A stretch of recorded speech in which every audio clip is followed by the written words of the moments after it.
Good afternoon, all. We'll resume our sessions here with Microsoft. I have Kevin Tupper of Microsoft and Dr. Ethan Jackson as well coming on stage. Please stay tuned. Thank you.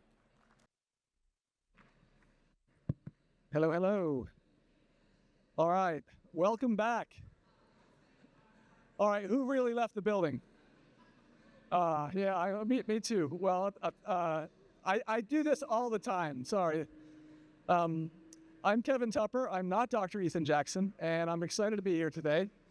How many of you were actually planning on attending this session and are here because of that? And how many just said, you know what, I got nothing else to do now. I walked into the building after a fire alarm and I'll just join Kevin. So, well, thank you here. I am an AI evangelist, as it says. This is the most exciting thing that I do, sharing with people. My wife was laughing at me this morning, so I was telling her what I was going to do, and she just started cracking up. And I said, "What are you laughing about?" She said, "You really love show and tell, don't you? You were like in kindergarten, really excited." I said, "That's exactly me." So I'm excited today as an evangelist. I think I have three goals: to educate, to inform, and to inspire. And I hope to do a little of each of that today. And Ethan's going to be following me as well, and he'll do some more of the same. We're going to talk a little bit about Azure AI or Azure OpenAI and generative AI, these new models, and how they differ from traditional AI. I'll tell you a little bit of how we're seeing our customers put it into action. And then I'll do that fun part for me, the show and tell part, which is really exciting. All right, so let's jump in. Bill Chappell shared this slide earlier. I'm going to go through it really quickly. Most of us are familiar with AI in the sense that we use it, but we think we understand generative AI, and we really don't.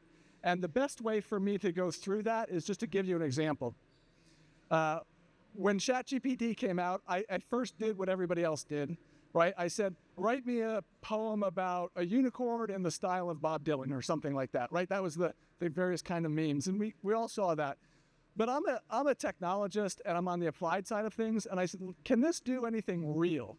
Because quite frankly, that's not impressive for my customers. Like, they're not good. The government audience that I work with, yeah, a unicorn in the style of Bob Dylan isn't really great. So I took a use case that I had, and you see on the right side a lease.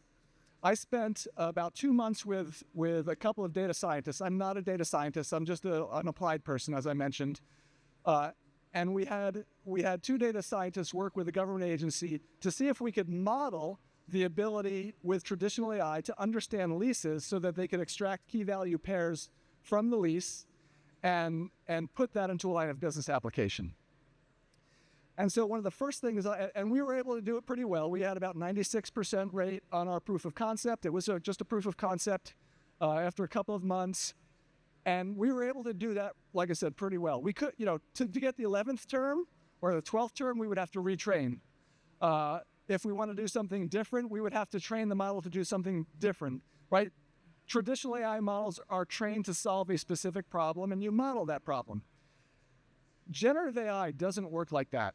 And I'll just click the response there. One of the first things I did is I threw my little prompt into, in this case, it was ChatGPT at the time. Here, I've put it in using Azure OpenAI. And I just said, hey, give me these terms, lessor, lessee, when it starts, start date, end date. And just for fun, I thought, you know what? Let's see what it can do with this. Format the date, year, month, day. And this was my jaw-dropping moment. Now, you have to remember, a lot of you probably are used to seeing these kind of crazy things now. This was November of 2022. And I looked at that, and that's like the mic drop moment. I was like, wait a second. I spent 2 to 3 months with really, really smart data scientist people trying to do this. And all I did now is just tell it in natural language. And it gave me perfectly formed JSON, all the numbers right, all the data right. And I'm just like, oh my goodness, this is a different kind of technology than I've ever dealt with before, to be able to do that sort of thing. You have to realize it had never seen that kind of lease before, right? And I could have asked it any question. In fact, I said, okay, I leave the water on and it overflows and there's lots of damage. Who's liable? And it comes back and refers me to Article 13, I think, in this particular lease on page 6. And it says, well, according to the article, that's amazing kind of power, right? When you think of generative AI, most people think about doing something new. This is using the understanding of language to be able to extract knowledge from data, which is a really powerful concept. In fact, one of the things when I used to explain generative AI to people, I started referring to it as, because most people are familiar with autocomplete, right? They have their phones and they type in a word and it starts figuring out what's next. So I used to say, this is like autocomplete on steroids. And then I read something by Ilya, how do we say his last name? And I wrote it down just so I made sure. Sutskever from OpenAI. He's one of the co-founders. And he says that text is the projection of the world. And I read that. I was like, yeah, I don't really understand that. And I kept going on. But then the more and more I thought about this, when you see up there these models, the generative models, when you talk about foundation models, perceive the world, they learn, they can respond, they can reason, they can think. I started thinking about the ability to predict the next word and all the data it was trained on.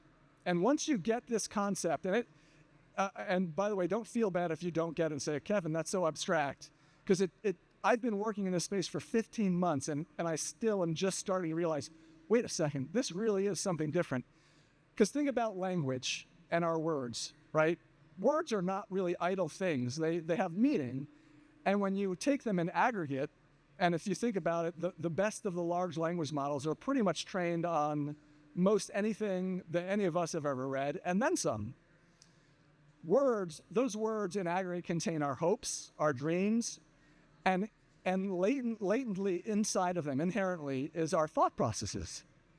So in essence, when you have a really good large language model like this, it has more or less modeled how we think. Right? It models how we understand the world.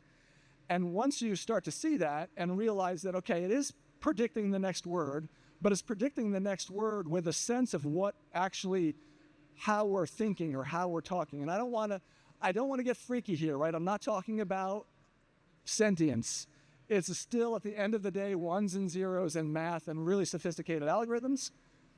But when you have really sophisticated algorithms that can mimic how we think and our thought patterns and processes, you can do some really cool things. So what is Microsoft seeing? And Bill already earlier talked about enhanced productivity, showed a lot of demos with Copilot and accelerated discovery, also with DOE and PNNL and the lithium battery technology that we're improving. I'm going to focus in on augmented cognition today because that's an area that I can actually dive into as a career knowledge worker. The specialty stuff on the right side, I quite frankly don't have the depth to go and talk with, and Ethan's going to come up and talk about some of that stuff. That's really specialized knowledge. But most of us, I would imagine here, are probably in the knowledge work business. We have work product that we have to produce. And so how do you do that? And this is kind of going to be like the show and tell portion. How do you do that with large language models? There's a new, I wouldn't call it new because I was talking to somebody from Microsoft and our Microsoft research, and they said, yeah, we've been thinking about this for a long time. These things called agents. Yeah. But we have not been able to put them into practice because we've never had the models that have the capability to actually run agents well. But with these new large language models like Azure OpenAI's GPT-4, some of the new models like Llama 3 even, they have the ability to do what's called an agentic framework. And most of us so far have been using a chatbot in a sense and giving it an instruction, and we're trying to get really good at our prompt engineering. But think about it. How many of you, if you had an email and you had to give a complex response, and I said to you, hey, go write that response to the email, write it from front to top to bottom, no backspace. How many of you do that in your email? Like a real complex email or an essay? No, nobody does, right? We all think about it. We think on our thinking. We modify it. We might run it by a colleague. And so with the idea with these agentic frameworks is we want to take the models and we want to start to do the same sort of thing. So the agentic flow is more or less giving the large language model, and we've seen it early on when you've heard people write about prompts that say, take your time, this is really important. right? That take your time, and it's statistically demonstrated that when you put something like that into the model to generate output, somewhere in that black box, it triggers something that basically lets the model give a better qualitative reasoned response. All right, so with agentic framework, what you're going to do, instead of going top to bottom, you're going to set up little tasks that let the model go one thing at a time. And rather than it being a single chat or even a chat, it could be put into a workflow with the model working with different APIs or tools, and then going back to you, asking for input potentially. There's all kinds of possibilities. So there's 4 patterns that are starting to emerge from this. One of them is called planning, and I'm not going to spend a lot of time in this area because I'm going to show it in a demo that I built this weekend. Another one's called reflection. You know what planning is, right? That's pretty easy. Like, give me an outline. I want to think about what I'm doing. Reflection is basically just looking back at our work. I mean, I'll write a paragraph or 2 in an email, and then I'll look back. I'll say, "Ooh, that didn't come out right," and I'll say it to myself. That's what reflection is. Tool use is critical. This is actually one of the most important things on the horizon, is connecting these models to authoritative data sources through APIs, or my own calendar, for example, which is what we do with Copilot, right? And then multi-agent collaboration is setting up agents, or if you think of them, we call them assistants as well, that can talk back and forth to each other. So this is my show and tell portion. I am, just so you know, you're going to look at this and say, well, that's pretty crude. And it is. I built this on Saturday. This is my weekend project. I'm not a home builder or anything like that, so I spent time doing this. It was pretty fun. But I am not a software engineer. So this was a lot of back and forth with me and Azure OpenAI's GPT-4 model, and saying, how do I code this and put it in there? And so I wanted to build a regulatory insight analyst. And so I took this, and you can see what I have there. And all I do is I put in a docket ID.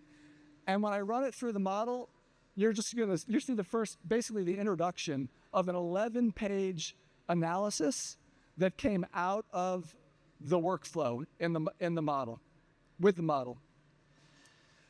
I didn't want to have interaction, so I basically just could do it and put it on. And this is not something, most of us want instant responses, right? We want to type something into ChatGPT, or we want to type something into Copilot, or we want to, whatever bot we're using, and we want the entire essay right there. This is not that, and I'll show you what it is. So how did I go from putting the docket ID to an 11-page, fairly high-quality response to that? The first thing I did is I go get the rule, and this is like a tool, right?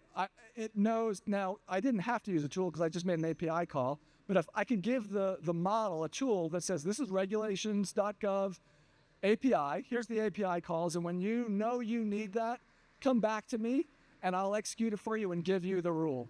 And so this is the docket that I entered in. It's a State Department docket on ITAR. It's a proposed rule. Comments, by the way, if you're interested in commenting on this, are open until May 24th or something like that. So then once I get it, I do an initial review of the rule. Now, why do I do an initial review? I wanted to take the unstructured data, and I wanted to give it a structured format so I could go back and forth easily with the model. It's much easier if I'm talking in a structured, semi-structured format that the model works with. And so I do that for subsequent downstream calls. Also, I want to give the first assistant, the regulatory insight analyst, an ability to interact with the data in a different way than just this mass of 12 pages of unstructured content. I want to give it form. And I didn't create, you see here a prompt. I didn't create that prompt myself. That prompt was actually an interactive experience where I took 7 or 8 different rules and gave them to a large language model, in our case, OpenAI GPT-4. And I said, hey, what's common here? Let me create a common structure so that I can have a rule-making system. And it turns out the best prompt writers are actually LLMs. Like, the LLM gets the prompt much better than I do the first time, and then I kind of change it a little bit and tweak it and continue to move it forward. So this is the next step, is once I took that, I go in, you can see my prompt, and this is the important part. I've got the red light highlighted. I said to it, the model, you will have access to subject matter experts to help you write your analysis. And then I told it must comport to this JSON scheme. So I'm basically insisting on a structure that I want back with the experts. And what was fascinating to me is the response from that prompt. I get back a really lengthy outline, but more importantly, the model itself, and it's completely dynamic. If I put a rule from the FAA in, I would not get the same experts back. And you can see here on the screen here, it says, okay, analysis of key changes. I need a legal expert whose specialized knowledge is international arms trade regulations. Well, that's a really interesting specialty. If I was doing, like I said, an FAA rule, that would not have been the specialty, right? It would have been something maybe with aeronautics. And different specialists were needed throughout the document. So there, in this particular one, I think there was like 8 or 9 different domain specialists. And those are experts that are going to be dynamically created by code, right? What most people don't realize is there's a lot of real engineering that goes behind some of these solutions. You're not just letting the model do everything. But the model is doing a lot of reasoning. And so I take that, and now I iterate through, I've got this long outline, and I iterate through the entire outline, expert by expert. And now remember in the beginning how I had that plan that said write an outline? Now what I'm going to do is I'm going to let I dynamically create the expert, and I let each expert look at the rule and look at and create its own notes for the rule. Now let me ask you a question. If let's say you were an actor, and I said, hey, I want you to review this rule, and I want you to review it as if you're an environmental engineer. Or I said, hey, I want you to look at this rule, and let's say you were from Amnesty International, and this is ITAR.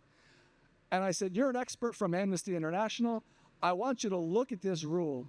Do you think those 2 different experts are going to be seeing that document differently? Absolutely, right? And that's the power of these agentic frameworks, is I can now dynamically create an entire system.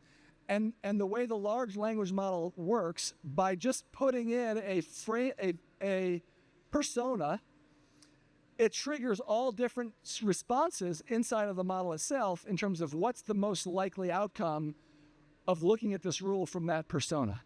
And so now each agent builds its own notes and has an entire series of data behind it. Now, what I'm not doing here, and I would do if I was building a serious system, is I would have given each agent tools, right?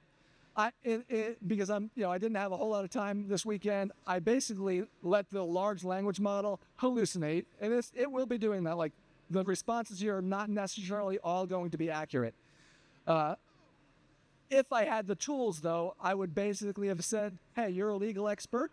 Here's a legal library that you have access to with all the regulations on ITAR. And the APIs, the tools, and the assistants could work together, find the right information that it needs to research and respond. Like I said, it's not going to be instant. It's going to be a back and forth, but the LLM, the large language model, will give me the notes needed to give back to the original writer to respond. And so what you're seeing here is that first draft. Now I'm basically saying, you're the expert writer. The user will provide you with information. Here's the proposed rule. Here's the full outline for the analysis. Here's the title. And I go through each section with all those sections' notes, and it basically outputs section by section. And so that's how you go from I went back, sorry about that. That's how you go from first draft to final analysis in a very iterative approach. Now, I could have been on that entire chain. I could have been sitting there at my desk if I wanted to and said, hey, every spot along it, respond to me. Let me review your work. Let me edit it. And I said, you know what? I don't like that. I want an expert that does this instead. And I could have changed that expert and had it come into the response. So really powerful capabilities. Again, it's rapidly emerging, the approach. So I'm really excited to see the kinds of things that our customers build with this.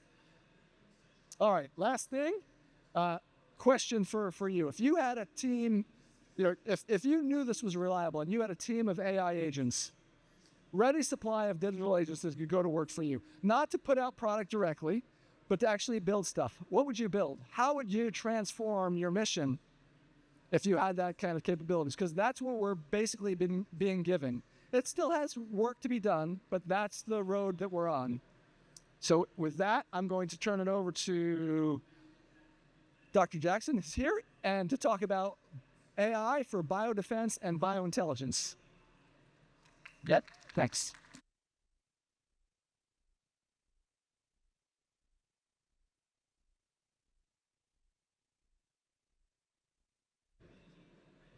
Can you all, oh yeah. Hey everyone, I'm Ethan Jackson, Senior Director of Microsoft, and I lead Microsoft's biointelligence biosecurity platform. So this is AI in action, and I'm going to talk about what that means for biosecurity. If I push the right button, green. Oh, did we lose the slides? There were slides. Oh, we're getting them back. Okay. All right. We're getting slides back. I think I get to add more time to my clock, right? Okay, cool. Can we get the full view of the slides? Yeah. Okay, cool. So I think before we jump into the AI part, I should talk about how we think about biosecurity. And this map is trying to highlight that biosecurity means, it means emerging pandemics. It means the movement of pathogens as climate changes. It also means challenges and dangers to our key ecosystems that also are impacted by things like bioincursions. It means risk to food security as pathogens impact animals and livestock. And then finally, malicious actors, something that's considered quite a bit in the new AI Executive Order, Section 4.4. So take those risks and overlay them on a map, color code them, and they all blend together. And that whole map lights up. So for us, that's biosecurity. How do we build platforms and AIs that can help us understand all of these risks in a generic way? Can I just, is this mic working okay for you all? Okay, great. So the challenge with bio, and I think the reason why we're all scared about it, is the threat landscape is enormous. So there are a few statistics we could use to talk about this, but I'll just pick one of them. In terms of data gaps, there are 10 to the 7th to 10 to the 9th estimated viral and microbial species. Science has named 5,000 of them. We got a new one when we named SARS-CoV-2. One statistic we could pick in how large the bio landscape is. Another one is insight gaps. Despite all of this data that we don't have, we do grow exponentially fast genomic data in the biomedical space. So we can look at, for example, genomic data that doubles every 18 months. The challenge there is how do we generate insights from it fast enough to detect a new biothreat or to detect, let's say, malicious or accidental use of synthetic biology. And then on the countermeasure side, if we just look at the existing repertoire of known small molecules, that's 10 to the 8th. So how do we pick, with these data gaps, with these challenges to understand data fast enough, how do we pick a countermeasure in time so that we could get ahead of a potential biosecurity risk? So that's why this is a hard problem space. Okay, but there's good news. AI in action, what can AI do? All right, so the way we think about it in premonition, and I won't have time to explain all of this, but conveniently our booth is right here, so come by, is that we really think about end-to-end. How do we put systems into the environment that in real time can sense biology to close key data gaps? To do that, we're going to need to deploy AI on the edge to recognize and biosense and biosample. In the cloud layer, how, once we have all of this data together, can we analyze it quickly? Can we get to insight as fast as possible? And then finally, when you can do all of that, can you now control how you sense the environment and what you analyze in a way that really gets to unusual patterns, detects them quickly without even necessarily having a name for the sort of biothreat that we're thinking about? So that's, in a nutshell, what Microsoft Premonition is. And then from here, I'll zoom in a little bit into these themes. So the first one that I want to point out is, just like you heard, LLMs can utilize, the corpus of textual data that we have as a society created, we can do the same thing with genomic and proteomic data. And that's what we do here. We take the entire corpus of genomic and proteomic data that represents about 10 trillion base pairs of genetic information covering species from viruses to vertebrates, and we use that as the starting point for our AI. From this, I won't talk through this whole boring diagram, but from this, we can take an input sample, and when I say input sample, I mean any sequence sample collected from an environment, collected from someone sick in a hospital who's not testing positive for known pathogens, and we can analyze that against this entire scientific corpus. And we can do that very quickly. The output of this is a statistical model that says without making assumptions about what biology might have been in the environment, but taking into account everything we know, what might be in a data set. So here's an example of a really fun data set. I think it's fun and interesting. This is a summary of 100 billion little bits of genetic material. And let me tell you where this came from. This came from researchers who were studying the genetic makeup of the mosquito species in Africa that transmit malaria.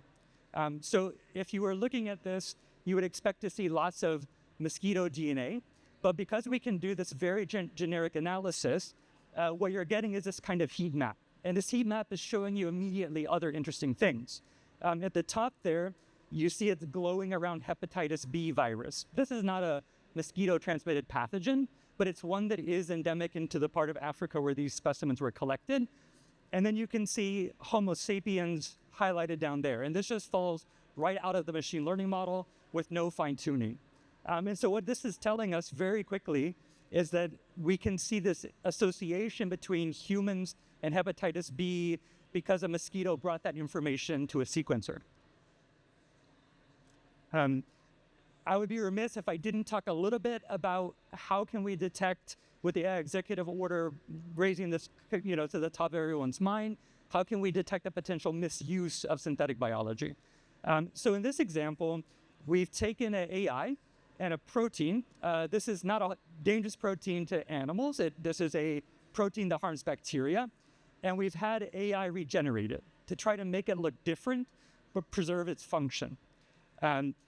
Now, without any tuning of the premonition system, because we can utilize all of this background knowledge, we will figure out exactly what that was, despite trying to use very powerful tools to disguise it.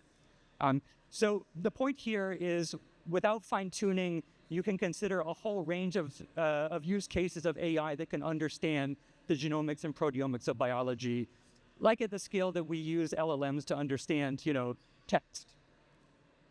Okay, so that's what happens when we're in the cloud, but we also need to decrease the cost of getting this core data in the first place. All of this data was collected typically by hard and difficult work to go out in the environment and do something. And that also is difficult to scale. So what you're seeing here is an attempt to move AI onto the edge so that an autonomous system can do this very hard data collection in places that are often dangerous and difficult to access. We think about this as a biological weather station. And the one you see here is designed to unpack from a pelican case, wake up in for example, a forest in Nepal. We have done studies there, and start to bring biology to it. It can heat its skin up like the skin of an animal. It can breathe out. It can emit light at different frequencies, all to make biology wake up and come interact with this device.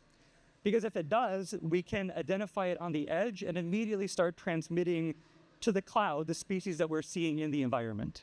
So let me give you an example of that. I'm going to zoom into its sensors. This is our third generation optical sensors. And what's going to jump up out of this is the primary vector of dengue, chikungunya, Zika, which we were worried about not too long ago. And what you see is that as in real time, this flies past the sensor, it's generating this kind of spectrogram, right? We're sampling its biomechanics 10,000 times a second, very precisely, and that is producing this fingerprint. And now we can identify this species in about 4 milliseconds using a type of generative AI that's running on the edge. If you wanted to train this to represent a new species, you just hit a button and you upload that classifier into the environment, and now the intelligence of this increases. Once you can do this, of course, what you'd like to say is, well, if you could watch the environment, bring me back the dangerous things. If you could tell what they are, bring me back the things that are dangerous. And that's what you're seeing in this little example here. In this case, a species known to transmit a number of pathogens is passing a sensor. It's identified in AI in about, again, 4 milliseconds. And now this little door opens and actually takes that sample from the environment. So when you go back to this device, it has now filtered from the environment the things that might be most important to analyze. And then just to show you this, this is a collaboration with the Greater Houston area and the National Science Foundation. This is what it looks like when you put these things in real environments where pathogens and invasive species emerge. Are we going to miss the drone shot? Wait, let's try it again. Okay, come by the booth for the drone shot, but to summarize, this is a test site in the Greater Houston area, and it is in a very biologically diverse and degraded environment. We can program in this area with an edge AI, sample one specific species that's very important for disease surveillance. This robot will tell the local public health, I've sampled some things for you. It's come back to remove them and then test them for pathogens. And in some cases, they will do that full sequencing and metagenomic analysis I described earlier. So really closing the loop, going from edge, filling in data gaps there, to cloud scale AI that can understand biothreats from many different sources. Sorry, that video didn't play. So just my sort of closing thoughts on all of this, if we go back to that initial map of where biological threats can be, what industries and missions they impact, is that I think we're really at an interesting time where there's a kind of a cyber bioconvergence. And what I mean by that is that, biothreats like cyber threats are vast, they're evolving, and they can propagate exponentially. So that's what makes them particularly scary. The systems I showed you here, though, are really using, AI-guided biosensing, threat-agnostic anomaly detection that lives in the cloud. So interestingly, the defensive posture is really sort of cyber in nature. And then, of course, the final part is, and this is what the AI executive order, I think, really indexes on, is that also in the cyber domain, there's a possibility to use tools to design synthetic biology that could be dangerous, either accidentally or maliciously. So that also happens in the cyber domain. But again, the best chance to actually defend against it is likely there, because that's where that happens. So closing thoughts is, bio and cyber converge, and AI provides, I think, key defensive capabilities across this evolving landscape. So thank you. I think that's all I have. And Booth is here if you want to talk more.